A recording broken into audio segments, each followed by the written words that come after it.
FrankenTruck got problems. No, it's not the shininess on the differential down there. That's just oil. She don't run. Let's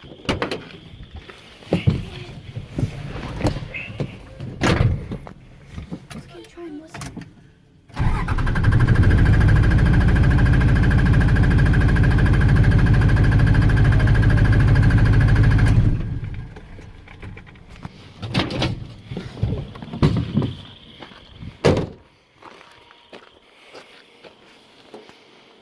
I don't know if I'm not getting fuel or what.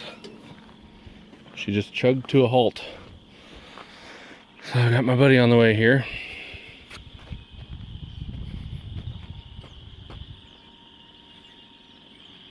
I don't know. Stay tuned.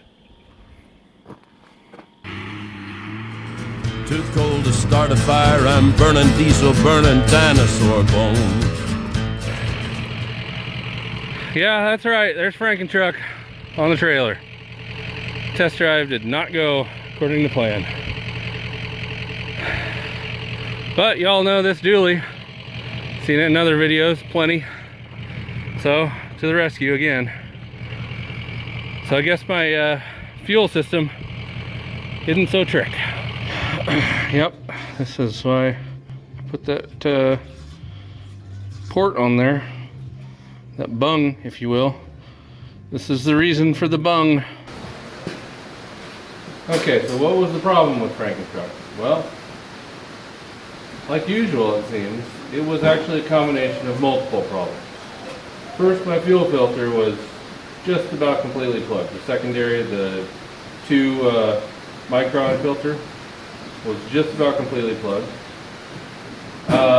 Second, my fuel pickup in the tank, I think, was becoming uncomfortable. Driving on the road and the crown is, you know, to the right, and I'm pulling fuel from the driver's side, the left one.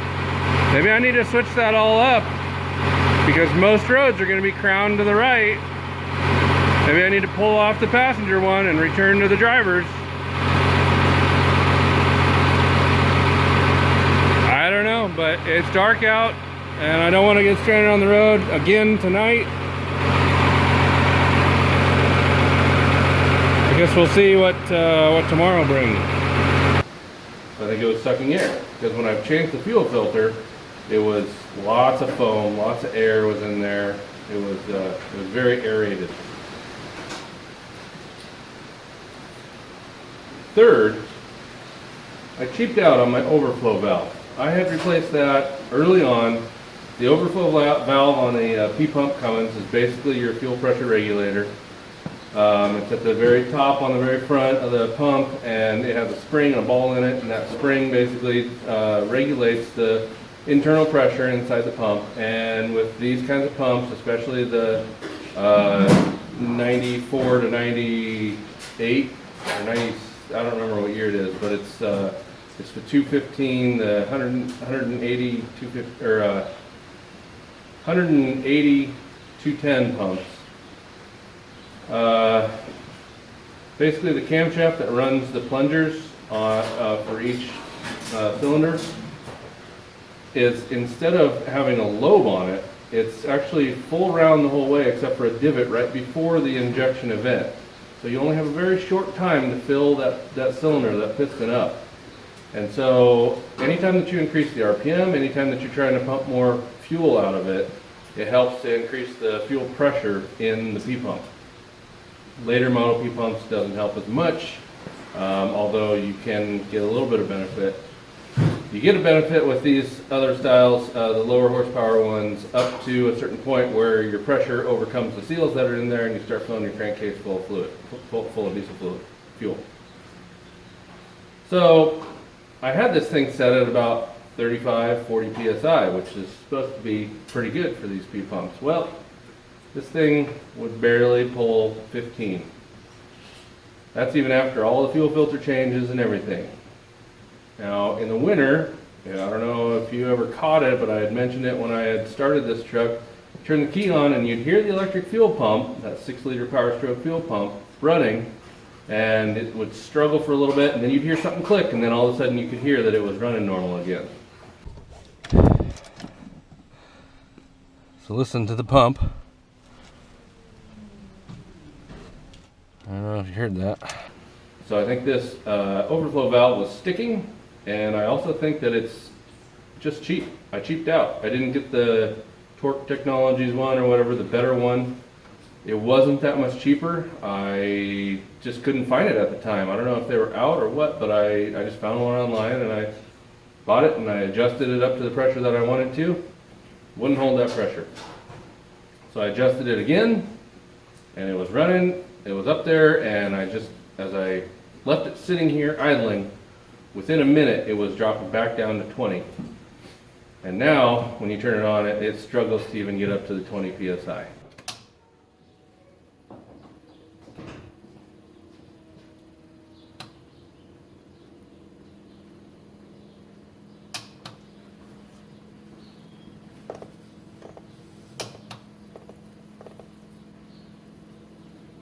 So, I'm going to do away with that overflow valve. I'm going to drill it out.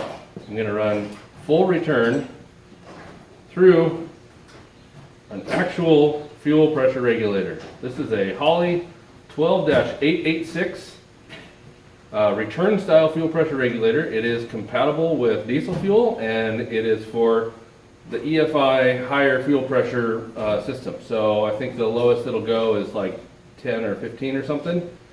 And that's probably about where I'm going to set it on the low end. But it also is boost referenced. So I can hook this up to the intake manifold, and it's a 1-to-1. So if you add 1 more pound of boost in here, it ups your fuel pressure.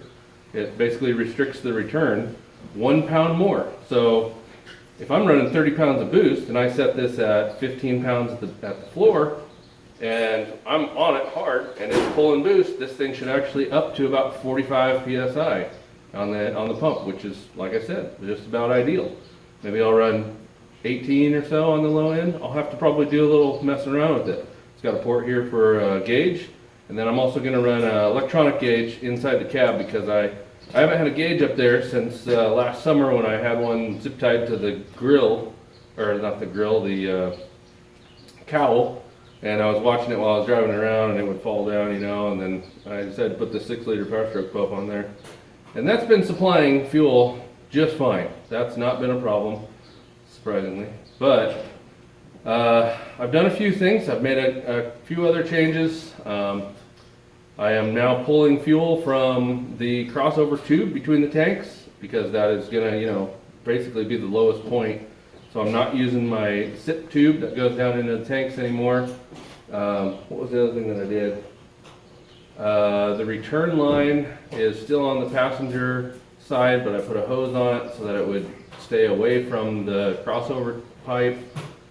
And I had to replace one of the bulkheads on the passenger tank because it was leaking, and so I've had this thing drained and refilled several times now. But anyways, so let's get this installed. Okay, so here's going to be my plan here. I would like to replace this gauge with a 100 psi gauge. That's, you know, the 1/8 inch pipe on the back. But this is what I had. So a lot of these fittings are ones that I actually already had. So this is inverted flare.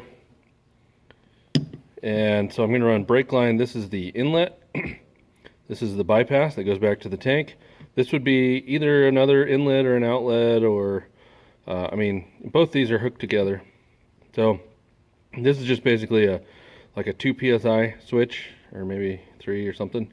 Anyways, this will just basically tell me if I have no fuel pressure. I'm going to put a different gauge in, or a different sending unit in there that actually will turn on a light at 10 psi. And I'm going to try to figure out how to put a digital display of the fuel pressure on the dash somewhere. We'll see if I can get that figured out. But anyway, so it'll be coming from the injection pump back here. I'm going to take a piece of brake line and take this down and bend it towards the injection pump. This is going to be hard line down to the T, which I have coming from the injector return lines, and then that's hard line all the way back to the tank, where it's hosed for like a foot, actually for like 3 foot. And get that mounted. This is my boost reference line, and then that's how you adjust the pressure. again, this is a Holley 12-886, so for lower horsepower EFI, electronic fuel injection, that you want a boost reference, or for diesel that you want a boost reference pressure. This is your guy right here. It's about $70, so get her mounted up. Okay, so here's the piping setup. So yeah, I've got the inverted flare lines here. This is the return back to the tank. This is the higher pressure side off of the injection pump. And you can see that just bends right to that hose, which goes back to the injection pump. Here is that 50-pound cracking check valve that also hooks up to the return. Let me see if I can get you a better shot of that.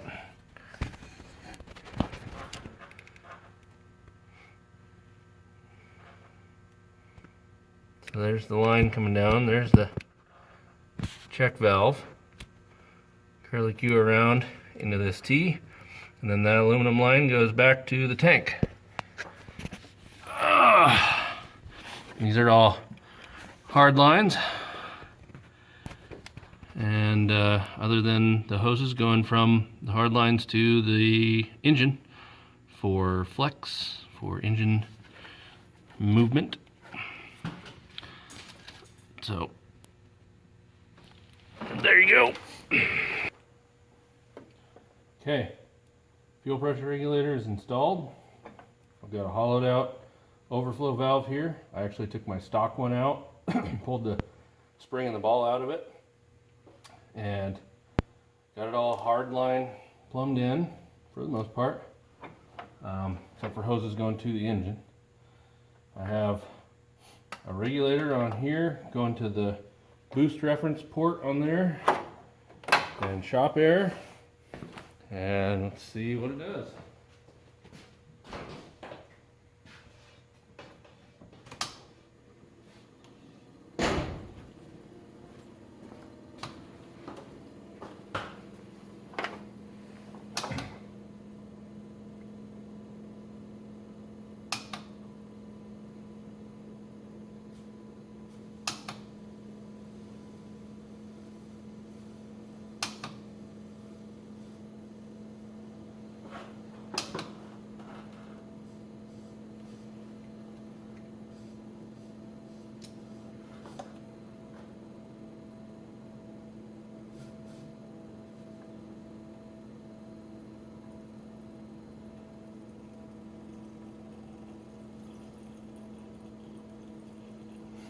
So that's 30. I don't want that much idle.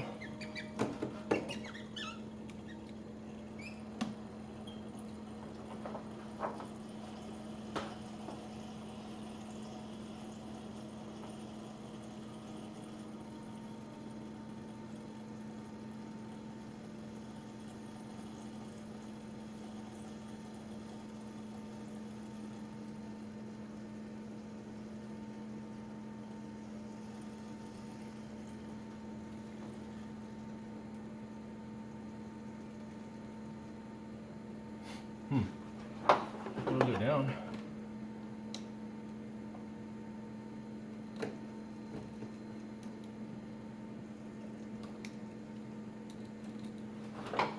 I don't know, that might be the minimum with this setup.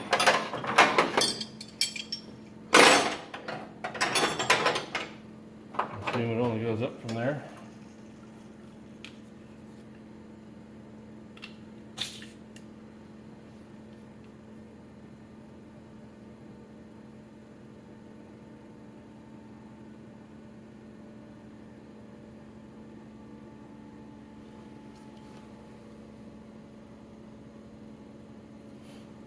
Well, that's 30 pounds of boost, and it took it up to about 55 psi.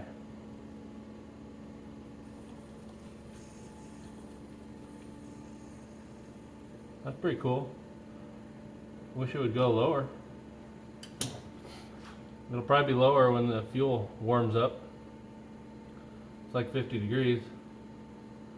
But this is very easily adjustable. So maybe see what this does while it's running.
Oh, thank goodness. Something else to fix.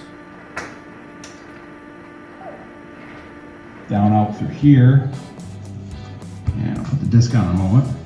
But as air is blowing in, Legendary white planters. We got Chris Losey giving us a little overview of his. Rushes out. Well, so FrankenTruck. Fuel system is good. I took it for a test drive. Didn't have my cameras with. Probably should have, because that was probably the best it has run. I got the most boost that I've ever gotten out of this. My 30-pound boost gauge was pegged. I know. Boost doesn't necessarily mean horsepower, but it's a good indicator of if something is going wrong or something is lacking. And then I got that fuel pressure gauge on the inside. That thing, it was showing an increase in fuel pressure as the boost went up. I think I saw 75 or 80 pounds in there for a second, and then all of a sudden